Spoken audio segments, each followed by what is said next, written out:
Hello प्यारे बच्चों, कैसे हैं आप सभी। आशा करती हूँ कि आप सभी बच्चे बहुत अच्छे होंगे। तो बच्चों, आज मैं आई हूँ लेकर आपके लिए एक बहुत ही शानदार कहानी, और उसका नाम है अ क्लेवर मंकी। यानी कि उस मंकी ने अपनी क्लेवरनेस का कैसे यूज किया कि दो बिल्लियों को पागल बना दिया और उनकी लड़ाई का खुद स्वाद ले लिया। तो चलिए बच्चों, समझते हैं स्टोरी को अपनी एक्सपर्ट के साथ। Hello, Bacho. Welcome back to your English classes. So, kids, now it's time to do a new chapter of your English book. That is chapter number 5 of your book. Okay, this is the fifth chapter of your book. So, what this chapter all about? इस chapter में हम क्या देखेंगे? जैसे पिछली chapter में chapter 4 में हमने किसके बारे में देखा था? लायन, विलेजर, दयाल के बारे में, है ना? किस तरीके से क्लेवर फॉक्स ने दयाल को बचाया। इस चैप्टर में भी कुछ एनिमल से रिलेटेड होने वाला है। क्या होने वाला है, आइए देखते हैं।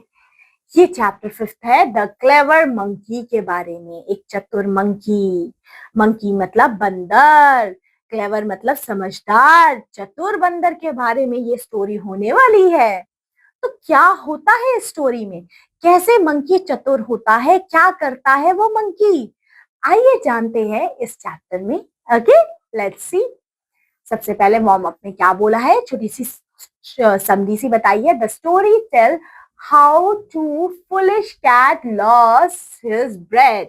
इस स्टोरी में क्या बताया कि किस तरीके से दो फुलिश कैट ने लॉस्ट कर दी अपनी bread because they kept fighting and a clever monkey took advantage of that quarrel।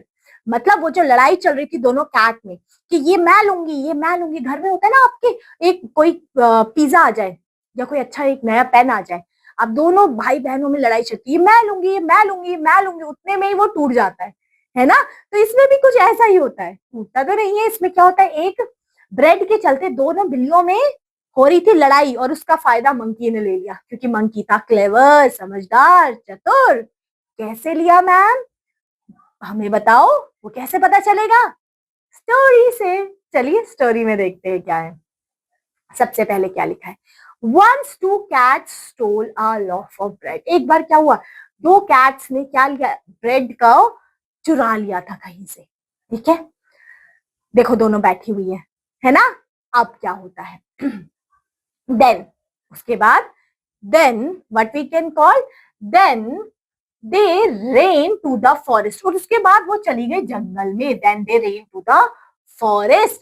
They sat, कहां पे बैठ गए, they sat under a tree. और ट्री के नीचे जाके दोनों बैठ गए वो ब्रेड लेके अपना।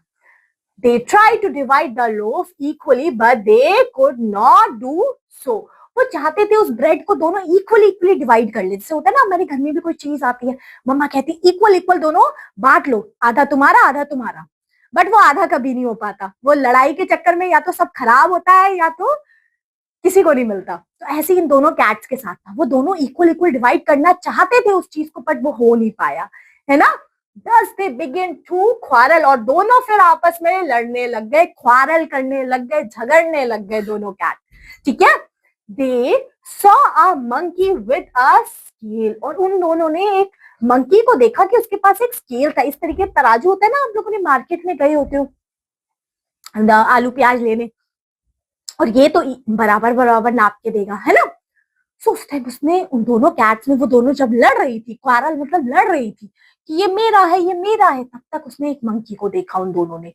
ठीक है, they went to him and asked him to divide the bread equally। और वो दोनों कैट मंकी के पास जाती है और कहती है इस ब्रेड को इक्वल हिस्सों में बांट के दे दो, हमको क्या कर दो, बांट के दे दो।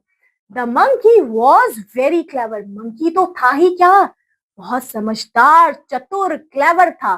कैसा था वो, क्लेवर। और ये कैट थी foolish. Okay, by this chapter, it is not we are assuming, ये चैप्टर ने बताया। ठीक है, तो क्या होता है उसके बाद, अब ये दोनों कैट मंकी के पास जाती है। He made 2 parts and 8 extra part. सबसे पहले उसने 2 पार्ट किए उस ब्रेड के, देख सकते हो 2 पार्ट को कर दिया और जो एक्स्ट्रा पार्ट था वो तो खुद खा लिया, क्योंकि वो उस ब्रेड को पहले इक्वल इक्वल डिवाइड कर दिया, इक्वल इक्वल करने के बाद जो एक्स्ट्रा बचा वो पहले उसने खुद खा लिया। किसने? मंकी ने। ही स्वेलो मोस्ट ऑफ द रोफ, और ज्यादातर तो उसने खुद ही खा लिया, इक्वल इक्वल तो क्या ही बांटा, थोड़ा थोड़ा उन तराजू में रख दिया, बाकी तो आधे से ज्यादा उसने पहले खुद ही खा ही लिया था। उसके बाद then he took remaining loaf as his fee, और बाकी जो बचा हुआ, जो उसने आधा आधा भी रखा था, वो कहता है देखो मैंने तुम दोनों के लिए आधा आधा बांट दिया, बट अब मैंने तुम्हारी इतनी हेल्प की है तो मेरी फीस कहाँ है? फीस मतलब ये बाकी का बचा हुआ भी है, ये भी मेरा ही है। So, none of the cats could get any part of the loaf, और दोनों कैट को वो भी नहीं मिल पाया। कैट तो सिर्फ ये कहते मुझे इक्वल इक्वल करके दे दो, उसने इक्वल इक्वल तो कर दिया। करने के बाद वो मंकी कहता है मेरी फीस कहाँ है? फीस मतलब ऑफ कोर्स कोई आपका काम करेगा फ्री में तो नहीं करेगा, उसको कुछ चाहिए होगा। मंकी ने कहा ये जो दोनों पीस है ये मुझे चाहिए, और दोनों कैट को वो भी नसीब नहीं हुआ। तो उनके हाथ में कुछ नहीं था, कुछ नहीं मिला मतलब। ठीक है, सो ये था आपका चैप्टर नंबर 5, जिसमें क्या था, हमने पढ़ा समझदार मंकी के बारे में, किस तरीके से मंकी ने अपना चीजों को क्या किया, मैनेज किया और खाया। ठीक है, समझ में आया चैप्टर? बस यही थी आपकी क्लास, यही था चैप्टर नंबर 5। ओके, चलिए फिर अच्छे से पढ़ लीजिए। चैप्टर 1 to 5 हमने कवर कर लिए हैं। हर चैप्टर को हमने पढ़े आराम से, स्लोली तरीके से, इंटरेस्टिंग तरीके से पढ़ने की कोशिश की गई है। हिंदी में यहाँ पे भी लिखा है जो अभी हमने पढ़ा, और वर्ड मीनिंग सारे पढ़ते हुए ही चल रहे हैं। ब्रेड मतलब सभी को पता है, ठीक है, एक रोटी या ब्रेड आप कह सकते हैं। फॉरेस्ट जंगल सबको पता है। इक्वली मतलब इक्वल इक्वल हिस्सों में बांट देना। रिमेनिंग मतलब जो बचा हुआ होता है, ठीक है। पार्ट मतलब जो हिस्सा उसका है ना। गेट मतलब कितना चीज आपको मिली है, ठीक है। तो ये आपके वर्ड मीनिंग्स हो गए और ये चैप्टर खत्म। चलिए फिर नेक्स्ट क्लास में मिलते हैं आपके चैप्टर नंबर 6 के साथ। तब तक के लिए अपना ध्यान रखिए एंड खुश रहिए। Bye bye. तो बच्चों, देखा आपने कि किस तरीके से मंकी ने बिल्लियों की लड़ाई का फायदा उठा लिया। तो इससे हमें ये मोरल मिलता है कि हमें कभी भी किसी और को अपना फायदा नहीं देना चाहिए। तो बच्चों, अब मैं आपसे मिलूंगी आपकी नेक्स्ट क्लास में। Till then, bye bye, have a good day.